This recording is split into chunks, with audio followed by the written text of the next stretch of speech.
Silchar news 24 এ আপনাদেরকে স্বাগতম জানাই। আজ হলো 5 মার্চ বুধবার। আজকের কয়েকটি বিশেষ গুরুত্বপূর্ণ খবর নিয়ে আসলাম। এর প্রথম খবরটি হলো যানবাহন থাকা সকলদের জন্য এসেছে একটি জরুরি খবর। আপনাদের যানবাহনের ট্যাক্স যদি আদায় করার থাকে তাহলে শীঘ্রই আদায় করে নিন। তাই রাস্তায় আপনাদের যানবাহন জব্দ করা হবে বলে আসাম পরিবহন বিভাগের তরফ থেকে জানানো হয়েছে। 31 মার্চ পর্যন্ত অন্তিম সময় সীমা দেওয়া হয়েছে। 31 মার্চের পূর্বেই আপনাদের যানবাহনের ট্যাক্স আদায় করার জন্য জানানো হয়েছে। এদিকে মন্ত্রিসভার বৈঠকে রাজ্যের মুখ্যমন্ত্রী ডক্টর হিমন্ত বিশ্ব শর্মার বৃহৎ ঘোষণা। মন্ত্রী ডক্টর হিমন্ত বিশ্ব শর্মা জানিয়েছেন, বার থেকে আসামে বিল্ডিং তৈরি করিতে হলে 5% বাঁশ ব্যবহার করিতে হবে। অর্থাৎ বিল্ডিং এর দরজা জানলা খিড়কিতে 5% বাঁশ ব্যবহার করিতে হবে। ফলে আসামের অর্থনীতির বিকাশ হবে। তার সঙ্গে গেলেই আসামেতে ব্যক্তিগত বিশ্ববিদ্যালয় খুলিতে পারিবেন না। এবার থেকে আসামে নতুন বিশ্ববিদ্যালয় স্থাপন করিতে হলে ন্যাশনাল সিকিউরিটি ক্লিয়ারেন্সের প্রয়োজন হবে। তার সঙ্গে ব্যক্তিগত বিশ্ববিদ্যালয় সমূহ সম্পূর্ণ ধর্ম নিরপেক্ষ হতে হবে বলে মন্ত্রিসভায় ঘোষণা মুখ্যমন্ত্রী ডক্টর হিমন্ত বিশ্ব শর্মার।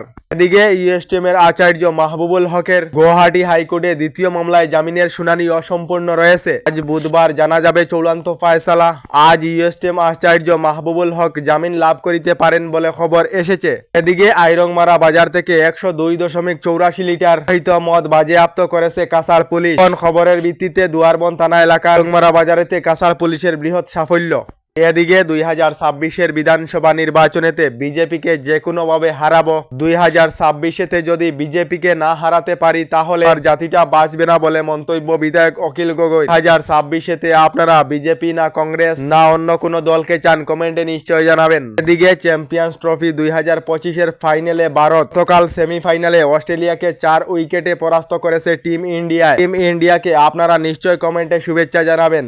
এদিকে মাত্র 150 টাকার টিকিট কেটে কোটিপতি হলেন পার্থজিৎ মাহাতো। নাগাল্যান্ডেতে লটারি টিকিট কেটে 1 কোটি টাকার পুরস্কার লাভ করিলেন পশ্চিমবঙ্গের এক ব্যক্তি পার্থজিৎ মাহাতো। কোটি টাকার জয়ী লটারি টিকিট দুর্বৃত্ত কেড়ে নেওয়ার বয়েতে রাত টানাতে রয়েছেন পার্থজিৎ মাহাতো বলে খবর এসেছে। এদিকে কেন্দ্রীয় সরকার থেকে দেশবাসীদের জন্য একটি ভালো খবর ঘোষণা করা হয়েছে। থেকে রোড অ্যাক্সিডেন্টে আহতদেরকে বিনামূল্যে চিকিৎসা সেবা প্রদান করা হবে। ভারত সরকারের তরফ থেকে এই মার্চ মাসেতে এই নতুন স্কিম আরম্ভ করা হবে।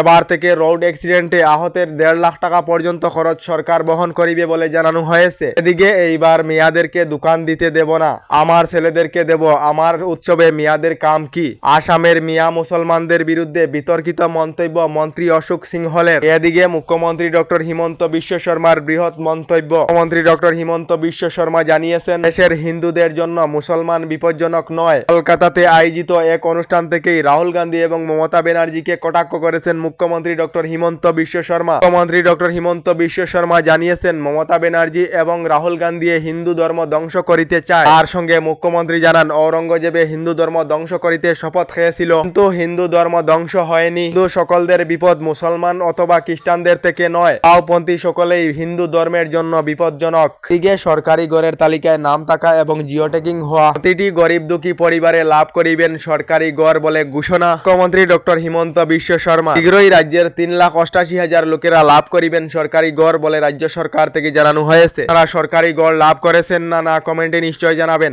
এদিকে রাজ্যের লাখ লাখ মহিলাদের জন্য এসেছে একটি ভালো খবর।